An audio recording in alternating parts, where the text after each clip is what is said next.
কাঁথি লোকসভা কেন্দ্রের বিজেপি প্রার্থী সৌমেন্দু অধিকারীর প্রেস মিট। পূর্ব মেদিনীপুর জেলার কাঁথি লোকসভা কেন্দ্রের বিজেপি প্রার্থী সৌমেন্দু অধিকারী আজ জেলা কার্যালয়ে সাংবাদিক সম্মেলন করলেন। সৌমেন্দু অধিকারী বলেন, ভগবানপুর, খেজুরি সহ আরও বেশ কিছু এলাকায় বেছে বেছে বিজেপি কর্মীদের মিথ্যা মামলায় ফাঁসিয়ে জেলে পোড়া হচ্ছে। তৃণমূল এই পুলিশকে ব্যবহার করে এই ধরনের কাজ চালিয়ে যাচ্ছে। কাঁথি মহকুমা পুলিশ আধিকারিক এবং ওসিআইসিদের দিয়ে মাঠে নামিয়ে দিয়েছে। কারণ হচ্ছে এই লোকসভা কেন্দ্রে তৃণমূল প্রার্থী বিপুল সংখ্যক ভোটে পরাজিত হওয়ার সম্ভাবনা রয়েছে।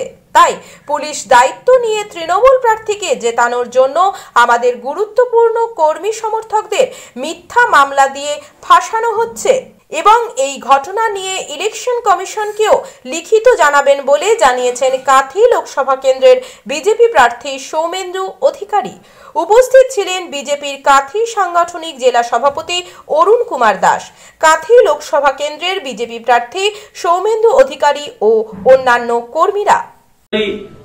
ধ্বজ লাগানো হয়েছিল 22 জানুয়ারি রাম মন্দির প্রাণ প্রতিষ্ঠা কেন্দ্র করে, সেগুলো খুলতে পুলিশ ব্যস্ত হয়ে পড়েছে বিডিওদের নেতৃত্বে। প্রচারে কোনো বাধার সম্মুখীন হতে হচ্ছে আপনাদের? আপাতত প্রচারে আমাকে কোথাও বাধার সম্মুখীন হতে হয়নি। প্রচার স্মুথলি আমাদের চলছে, সেটা নিয়ে কোনো সমস্যা নেই। কিন্তু নিরপেক্ষ এবং শান্তিপূর্ণ এবং গণতান্ত্রিক নির্বাচনের স্বার্থে এখানকার প্রশাসনকে একেবারে বোতলবন্দি না করলে নির্বাচন কমিশন, এখানে নির্বাচন একটা লেভেল প্লেইং ফিল্ড তৈরি হবে না। একটা আমাদের যে আশা নিয়ে আমরা এবার লোকসভা নির্বাচন 2021-এর বিধানসভা নির্বাচনের ওই একেবারে ভয়ঙ্কর নজির আমাদের সামনে রয়েছে। 2রা মে পরবর্তী যে ভোট পরবর্তী হিংসা, তাতে একজন বিজেপির ক্যান্ডিডেটকে পিটিয়ে মারা হয়েছিল। 3 মাস পরে তিনি অ্যাপোলো হাসপাতালে খুব সম্ভবত মারা গেছেন। এই অবস্থা তো ভূভারতে কোথাও আপনি কল্পনাও করতে পারবেন না। তো নিয়েছে বিজেপির কার্যকর্তাদেরকে বিহাইন্ড দি বার করবে এবং তারা যাতে বেল পেয়ে বেরোতে না পারে তার সুবন্দোবস্ত করবে এবং তৃণমূলের হয়ে তারা এক প্রকার ক্যাম্পেনিং চালাচ্ছে। নির্বাচন কমিশনকে আমি অনুরোধ করব, এই নির্বাচনে লেভেল প্লেইং ফিল্ড যদি করতে হয় তাহলে সমস্ত ক্ষমতা মমতা বন্দ্যোপাধ্যায় পুলিশের কাছ থেকে কাটতে হবে এবং সমস্ত ক্ষমতা পুলিশের কাছ থেকে কেড়ে এই মিথ্যা মামলার প্রবণতা যা চলে আসছে বিগত কয়েক বছর ধরে, বিশেষত 2021-এর নির্বাচনের পর থেকে যেভাবে খেজুরি এবং ভূপতিনগর থানাকে ব্যবহার করে 200, 250, 300 করে কেস আমাদের কার্যকর্তাদের নামে দেওয়া হয়েছে, তার ব্যবস্থা সুবন্দোবস্ত করা যাতে এরা কোনোভাবে আর নতুন করে কেসে আমাদের কার্যকর্তাদের ফাঁসাতে না পারে। তার কার্যকর্তারাই হচ্ছে আমাদের মূল শক্তি, তারাই আমাদের নির্বাচনটা পরিচালনা করবে এবং তারা বেছে বেছে আমাদের টার্গেট করছে যে কার্যকর্তাদেরকে, এবং এদের পাখির চোখ হয়েছে পুলিশের ভগবানপুর বিধানসভা এবং খেজুরি বিধানসভা। তারা জানে যে খুব বাজেভাবে এই নির্বাচনে তৃণমূল হারতে চলেছে এবং তারা প্রধানত যে 2টি বিধানসভাতে খুব বেশি মার্জিনে হারবে তার খেজুরি এবং ভগবানপুর, সেই গন্ধ পেয়ে, পরাজয়ের গন্ধ পেয়ে তারা এখন থেকে এই কাজে নেমে পড়েছে। ছেড়ে দিয়েছেন এক প্রকার কাঁথি সাংগঠনিক জেলার ভারতীয় জনতা পার্টির কার্যকর্তাদের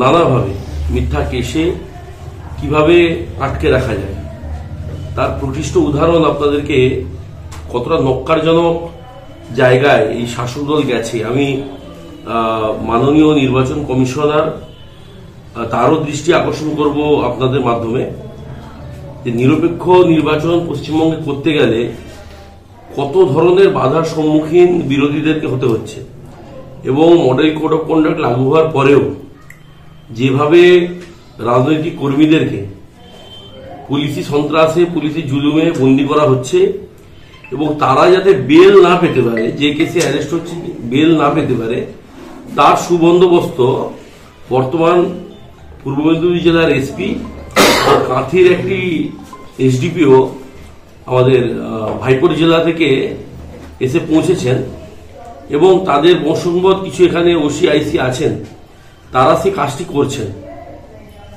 গতকাল আমাদের জুখিয়া পঞ্চায়েতের নির্বাচিত সদস্য সুজন দেবনাথ, তাকে গ্রেপ্তার করা হয়েছিল বেশ কিছুদিন আগে। এর মধ্যে তাকে একটি কেসে ফরওয়ার্ড করা হয়, তার কাঁথিতে মূল কেস চলাকালীন তাকে একটা অন্য কেসে ট্যাগ করার চেষ্টা করা হয় এবং 10 দিনের রিমান্ড চাওয়া হয়। সেই কেসে সুজন দেবনাথ কয়েকদিন আগে বেল পায়। প্রোডাকশনের সাথে সাথে মানে মহামান্য আমাদের ম্যাজিস্ট্রেট সাহেব বুঝতে পেরেছিলেন যে এটা একেবারে সাজানো ঘটনা এবং গতকাল তার আবার প্রোডাকশন ছিল, যে মূল কেসে তাকে অ্যারেস্ট করা হয়েছিল ভূপতিনগর পিএস। এবং অদ্ভুতভাবে আমরা দেখলাম কালকেই তাকে ময়নার একটি কেসে আর্মস এবং এক্সপ্লোসিভ কেসে ট্যাগ করে তমলুকে প্রোডাকশন করা হলো এবং ময়না থানা তাকে 4 দিনের জন্য 15 দিনের পিসির জন্য তারা চিৎকার করছিল এবং মাননীয় কোর্ট 4 দিনের পিসি অ্যালাউ করেছে। এবং অদ্ভুতভাবে লক্ষণীয় যে কাঁথির যে কেসে তাকে যে কেসে কাঁথি কোর্টে তাকে পেশ করা হয়েছিল, কালকেই তার সে কেসে বেল হয়ে গেছে। এত দ্বারা প্রমাণিত কি হয় যে যেহেতু আমাদের একটা গুরুত্বপূর্ণ কার্যকর্তা সে কালকে বেল পেয়ে বেরিয়ে আসবে, সেই জন্য তাকে আবারও আটকে রাখার জন্য তাকে একটি অন্য কেসে অন্য থানায়, যার সঙ্গে তার কোনো সম্পর্কিত নেই, এখান থেকে অন্তত 60-70 কিলোমিটার দূরে যে থানার অবস্থান, পুলিশ 2022 নিজের বাড়ি মানেই মাথার উপর নিশ্চিন্ত ছাদ। ছাদকে রক্ষা করুন রোদ বৃষ্টির যাবতীয় প্রকোপ থেকে। আপনার বাড়ি নতুন হোক বা পুরনো, পেন ডক্টর লিগ গার্ড ভ্যাকসিন, যা প্রিমিয়াম ওয়াটারপ্রুফিং সার্ভিসের মাধ্যমে বহু বছর সুরক্ষিত রাখে আপনার ছাদকে। বিশদে জানতে এখনই ফোন করুন।